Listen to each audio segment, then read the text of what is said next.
Hello, Sir John Eric. Kumusta po? Redman Toys Raymond here. So, ito sir, testingin lang natin sir yung unit na order nyo. The Redman Toys Edition, GNG, Lev AR-15, Lever Action, Airsoft Rifle. Okay? Okay, so yan, pwede rin naman. Naka-safe eh. So, pag naka-safe, pwede mo siyang gawin ng ganyan. Okay? Yan. Ito. So, pag naka-red, firing siya. Kapag naka-black, ganyan, naka-safe yan. So, parang binablock niya yung hammer na pumalo dun sa valve knocker. Ganun siya. So, pwede mong gawin to.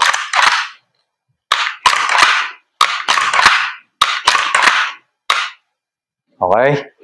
So, ngayon, niload ako na to ng BB. Siguro mga 16 or 15. Okay, hindi ko na siya pinuno para hindi mahirap busin. Tapos, nilagyan ko na rin to ng gas. Okay, so dito nilalagay yung gas. Ayan, nakita mo.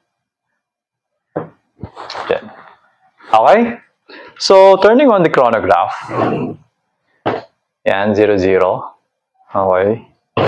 FPS natin nasa 490, 500, parang ganun. Basta 400, kasi yung valve na pinakabit natin dito is yung pinakamalaking valve or maximum output, maximum power. No? Kasi marami siyang klase. Pinanigay ko na lang yung pinakamalakas na. Para wala nang palit-palit. Okay. So, ito na. Firing natin. Ooh. 509.2. .8.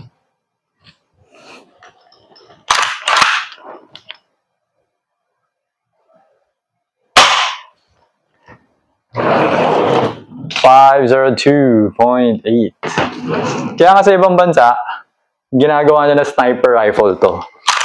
Kasi nga, very accurate, tapos malakas. 499.5. Okay?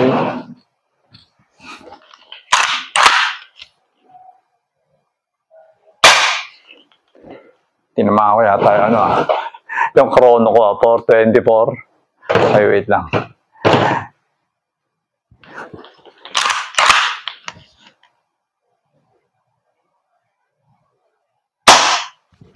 Tinama ko nga yung chrono. 492. Kasi nasa 490 nga siya. Okay? So, 5, no? So, mag-accuracy test lang ako. 2.5 meters. Check lang natin. Okay?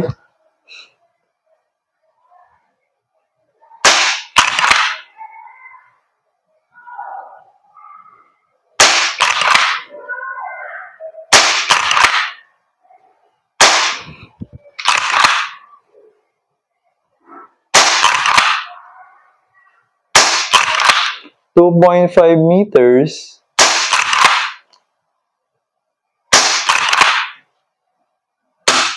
Wala na. 2.5 meters. 2 inches target. Sa pool naman, kasi nga nag-adjust ako. So, yung iron sight ko, yung fiber optic, no? Na iron sight. So, basically, nakatutok siya dun sa ibabaw ng bilog. Dun siya sa ibabaw. Kasi, meron tong gap eh. Okay? So, kumbaga, ibig sabihin, rifle kasi to, so, masyado malapit yung 2.5. Kailangan siguro mga 5 meters or more. Mga ganyan, 6 meters, ganyan, 10 feet, 11 feet, parang ganun siya. Kasi rifle kasi siya. Para kahit papano, yung iron sight mo, magdidiretso. Ganun siya. Okay? So, diretso-diretso naman siya. As usual. Okay? So, sobrang lupit talaga na tong unit na to.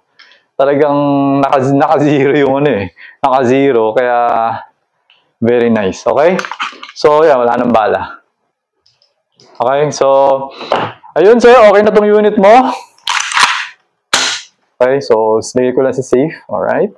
So, okay na tong unit mo, sir. So, medyo pupunasan ko lang, tapos babalik ko na siya sa box, and then I'm going to have it delivered to you. Okay? So, ayun sir, thank you for your order. Until next transaction po, always remember to stay safe, stay great, be good, and be thankful always. God bless po sir. Bye-bye.